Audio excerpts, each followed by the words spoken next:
ये तरफ तो कर्ण अर्जुन के माते लड़ाई है और दूसरी ओर भीमसेन हाथ में गदा लेके मचलत भीमसेन आगे चला भैया।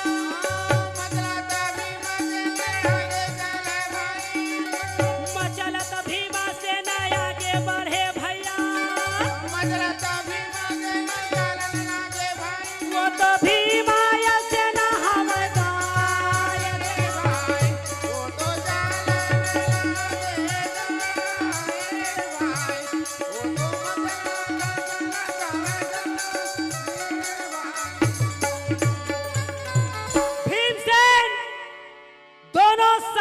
बीच में घुस गए। भीम से मने मन में सोचा है मैं तो सोचत रहे मोला देख के कौरव मन सामने आई ये सेना दिखे कौरव गए तो गए कहाँ। और जब तक उपद्रव मैं नहीं करी हूं तब तक भीमसेन के कहना है कि कौरव मन सामने नहीं आए। कौरव के रथ पांडव डहर जा देखे तब केदारी गदाधारी भीमसेन रथ के पहिया में गदा ल घुसाए तो रथ और घोड़ा दोनों हड़बड़ा गए। तब के गदाधारी भीमसेन ताकत धर अपन बल बढ़ावे का धरा रा रा रा रा रा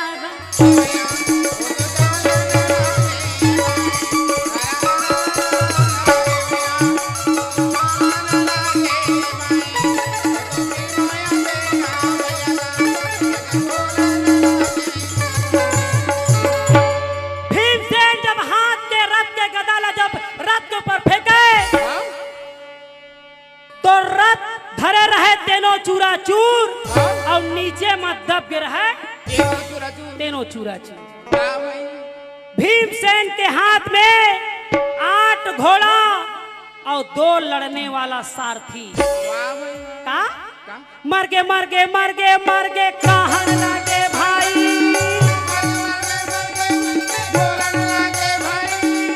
मर गे मर गे मर गे मर गे कहन लगे भैया। दोनों दल में मर गए कहीं कहन लागे ये भाई।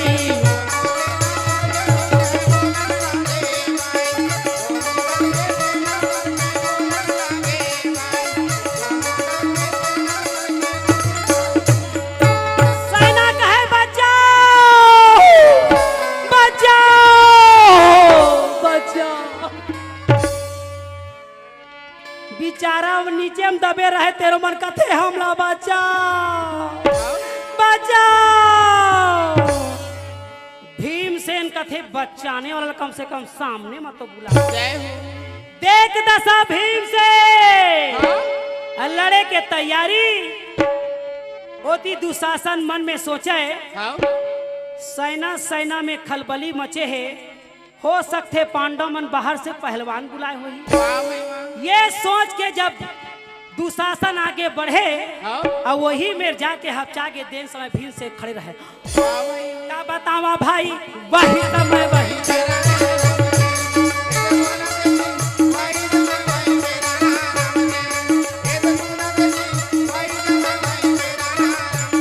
भीमसेन मारे के तैयारी जब करे तो दुशासन कहे बाप रे बाप। अच्छा मैं तो सोचत रहे पांडव मन बाहर से पहलवान बुलाए हो ही। ये तो भीमसेन है। अच्छा सेना मतलब मार के पटके है और जब तक मैं बोलूं नहीं तब तक सेना ला छोड़ने वाला नहीं। हाँ जी। पीछे तरफ से दुशासन अच्छा भीमसेन अरे मारे चिल्ला के या बोलेगा कहना मानो हमार भाई।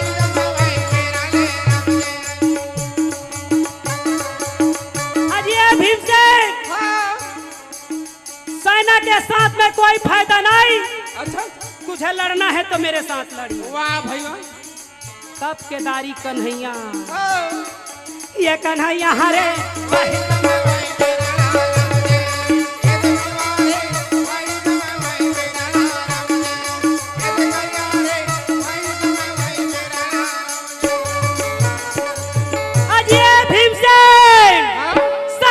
साथ में मां कसम कोई फायदा नहीं।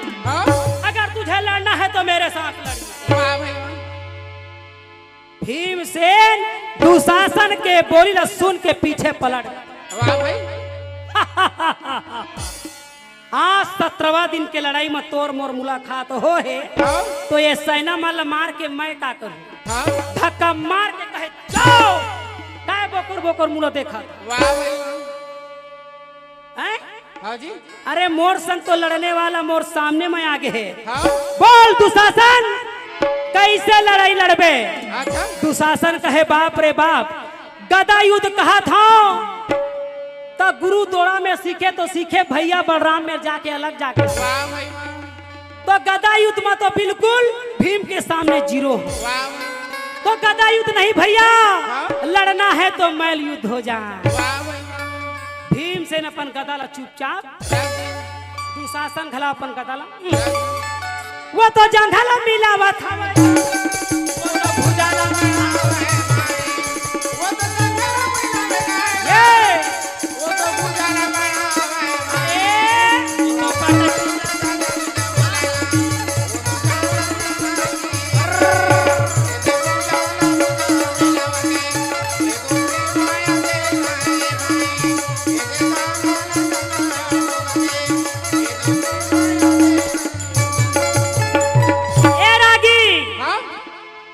दुशासन और भीम के लड़ाई ऐसे जमा रहे। हाँ? जैसे ईटा या सीमेंट के पकड़ रखे। वाह भाई। ऐसे ढंग के तेल लगा है। का तेल लगा है? सरसों तेल नहीं, माटी तेल लगा है। जय। लड़ाइया में सरसों तेल नहीं लगा है, का तेल लगा ही। हाँ? और वो चकचिक में फिसले तो कहे तब के धक्के मारे, वो तो पटकी के पटका।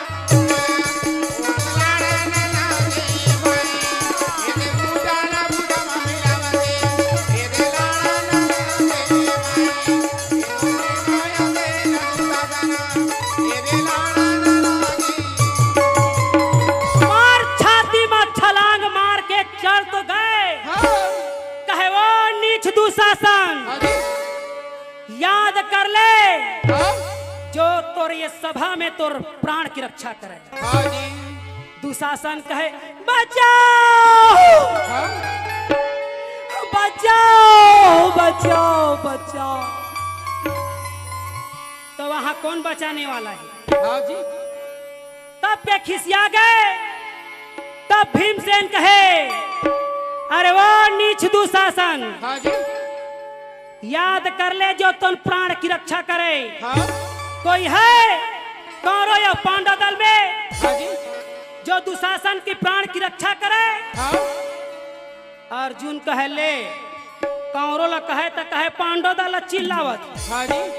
तो का मैं चूड़ी पहने? हाँ जी। हाँ? कृष्ण भगवान ला कहे हे गिरधारी हे बनवारी। हाँ? एक जन दुशासन ला का पछाड़े है। भीम से अपना अपना शेर समझा। वाह भाई वाह। तो लेके चल तो मुर्रत। हाँ? कृष्ण भगवान कहे अर्जुन, तोला भीमसेन के ताकत के अंदाजा नहीं है तो मैं बताऊं। हाँ? तो अर्जुन कहे कैसे? क्या बात है? आइए ला नहीं जानो दादा मु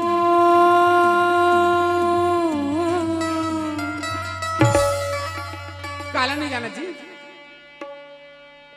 एला हे अर्जुन, हे पार्थ, ये संसार माया है, धूप तो कभी छाया है। जय हो। ये संसार को देखो पार्थ,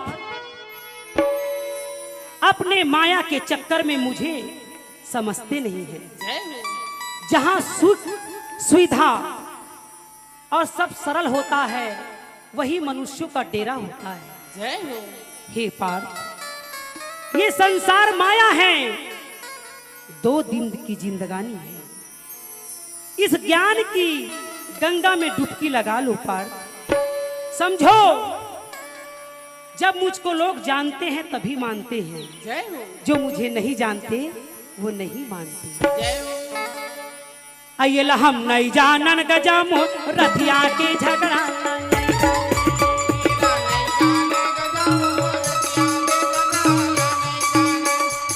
नहीं जाने गजामो रथिया के झगड़ा।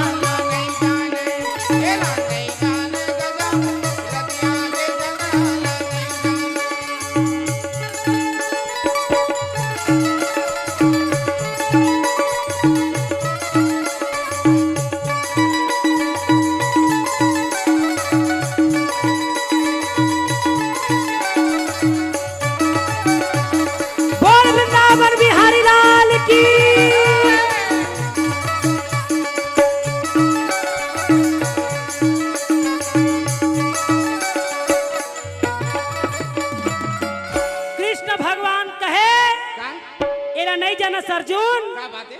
मैं तोर में जो प्रश्न पूछा था भगवान कसम वही बतावे तो ठीक नहीं हो। क्या बात है? तो कहे का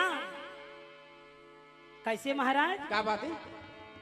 बाघ बिना माली के, हाँ बाघ बिना मालिक के, ससुरार बिना साली के हो गए तोर बिहाव नहीं होए। तो तोर बाई के का हो ही कथम वह कुंवारी बैठे जय हो। हैं? बाघ बिना माली के, हाँ ससुरार बिना साली के, और सभा बिस्ताली के कोई मजा नहीं आए। जय हो। तो जैन बजा ही ताली और खर भाग के नहीं होवे खाली। हाँ नहीं समझा था छत्तीसगढ़ ही। जैन बजा ही ताली और खर भाग के नहीं होवे खाली। अब भगवान का सब जैन नहीं बजा ही ताली और खर खिस्सा हो ही। जय हो। जा रे बैंक में चोरी हो जाए तुम्हार मन के कथा। ताली के कंजूसई झन करिया। मैं कहूँ ना 1 घंटा में रफा दफा कर दूं यही मेले कथा ला मैं आइला नहीं जाने गजा रथिया के झगड़ा